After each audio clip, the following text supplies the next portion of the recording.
buen día, bienvenido a Carmelo. Trabajando con la creación de la Comisión Pro Referéndum. ¿Cómo viene esta comisión y bueno, las cosas que les afectan a ustedes como docentes, ¿no? Sí, trabajando, militando a lo largo y ancho de todo el país en el marco de la Comisión Nacional Pro Referéndum, que estamos promoviendo llevar a referéndum 135 artículos de la Ley de Urgente Consideración, en una tarea militante que ha conglomerado un conjunto importante de organizaciones sociales, sindicales, políticos partidarias, que están en este proceso de recolección de firmas que esperemos concluya, y estamos muy optimistas, o somos muy optimistas en la materia, el próximo 8 de julio, donde podamos entregar ante la Corte Electoral esas 750.000 firmas, que son más o menos el número que se requiere para que la Corte, una vez que supervise, convoque de manera general y obligatoria a toda la ciudadanía a expresarse por sí a favor del referéndum, que implicaría la derogación de estos 135 artículos, o por el no, que implicaría el mantenimiento. Aquí en Colonia, en el día de hoy, estamos desarrollando una intensa actividad con 3 grupos que están recorriendo distintos lugares del departamento. Yo siempre digo, Colonia, más allá de la falta de capaz que alguna ciudad, tiene una particularidad muy parecida a lo que es el departamento de Canelones, tiene muchas subregiones dentro de la misma. Bueno, eso llevó a que dividiéramos buena parte de la delegación en 3 equipos, que hoy se está recorriendo, bueno, Nueva Alvesia, Rosario, Colonia Capital, Juan Lacase. Vamos a estar aquí en Carmelo, en Nueva Palmira, tratando de generar estos formatos políticos organizativos, de conformar las comisiones departamentales y zonales. De hecho, hoy a las 6 de la tarde hay un lanzamiento en la propia capital del departamento de la comisión departamental, donde estamos encontrando buena receptividad, un buen trabajo que llevan adelante las compañeras y compañeros de los distintos colectivos que conformamos la promoción de esta iniciativa, y también aprovechando a hacer contacto con los medios de comunicación y a través de ello con la sociedad, en este caso coloniense, ¿no? Porque hay que firmar por derogar desde el punto de vista de la educación estos artículos de la ley. Bueno, yo creo que hay 4 o 5 elementos que son clave desde el punto de vista educativo. El primero es el desmantelamiento del Sistema Nacional de Educación Pública.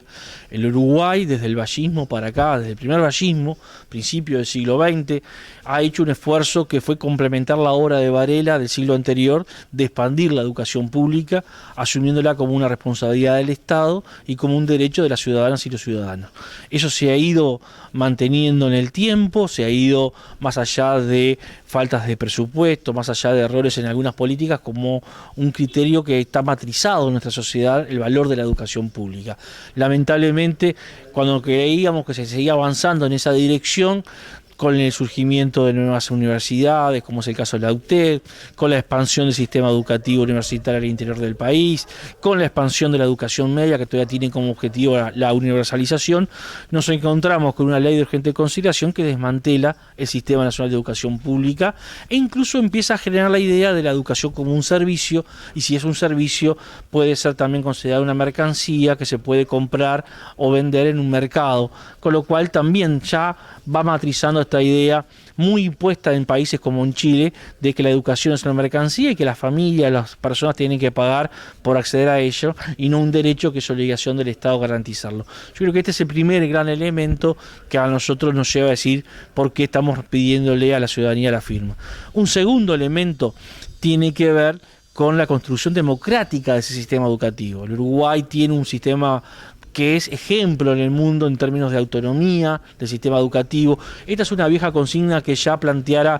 el propio Varela desde los principios, cuando decía que había que mantener a la educación muy lejos de las pasiones políticos partidarias. Ese régimen autonómico está fuertemente lesionado, se genera un fuerte proceso de concentración en un organismo que no existía hasta la década del 70 del siglo pasado, que en su momento fue el CONAE, hoy CODICEN. Bueno, de hecho, han desaparecido los consejos de educación. El promedio de nuestra sociedad pasó por el consejo de primaria, siendo estudiante. El promedio, o un número importante del resto de la sociedad, pasó por el consejo de educación secundaria o el consejo de educación técnico profesional. Hoy estos consejos ya no existen, o sea que se le quita calidad democrática y que converjan desde organismos colegiados visiones distintas sobre cómo construir la política educativa para cada uno de los niveles.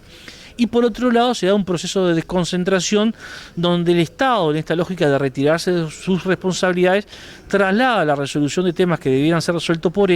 a las comunidades educativas.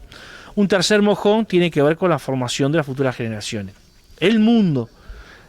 que se viene va a requerir no solamente mayor cantidad de años de estudio, de formación, sino generar las condiciones para que efectivamente se pueda apropiar a las futuras generaciones del conocimiento. Lamentablemente, en la LUC se consagran unas líneas de política educativa que van en contra de esa lógica, sobre todo generando una división social muy fuerte, donde será para unos pocos las posibilidades de acceder al conocimiento,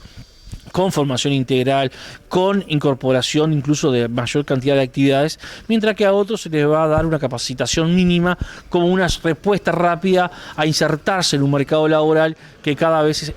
genera más incertidumbre, que cada vez es más inestable y que muchas veces lo que termina generando son las peores condiciones de trabajo para las futuras generaciones. Por lo tanto,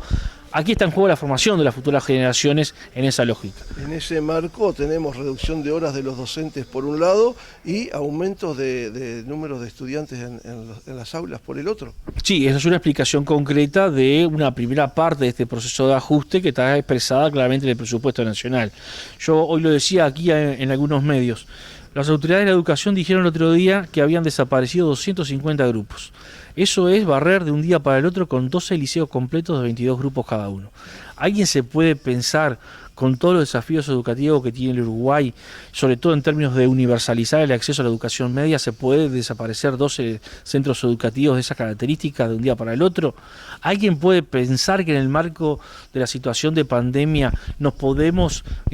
dar el lujo de aumentar la cantidad de estudiantes por grupo en vez de reducirlo en una lógica que se venía construyendo en los últimos años? Bueno, eso es parte de la expresión no solamente de esta lógica concentradora de la definición de las políticas que tiene la LUC, sino también de su correlato financiero y económico que es el presupuesto.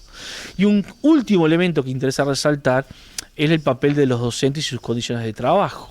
En la LUC se abre camino para desprestigiar aún más el trabajo docente, para controlarlo aún más e incluso flexibilizar sus condiciones de trabajo en términos de que comienzan a aparecer ya hoy en la práctica algunas lógicas de persecución que llevan, por ejemplo, a la sanción de los compañeros en el Liceo de San José. Esto es un tema que nosotros también creíamos desterrado dentro de las lógicas y las dinámicas institucionales de la educación pública uruguaya, que a muchos nos recuerdan épocas oscuras, pero que sin embargo hoy se comienzan a reinstalar y que tienen que ver con esta lógica de desprestigiar el trabajo docente, de quitarle su carácter técnico-político a la hora de desarrollar su tarea y de generarle peores condiciones de trabajo, donde acabar con la estabilidad laboral docente parece ser un concepto muy claro.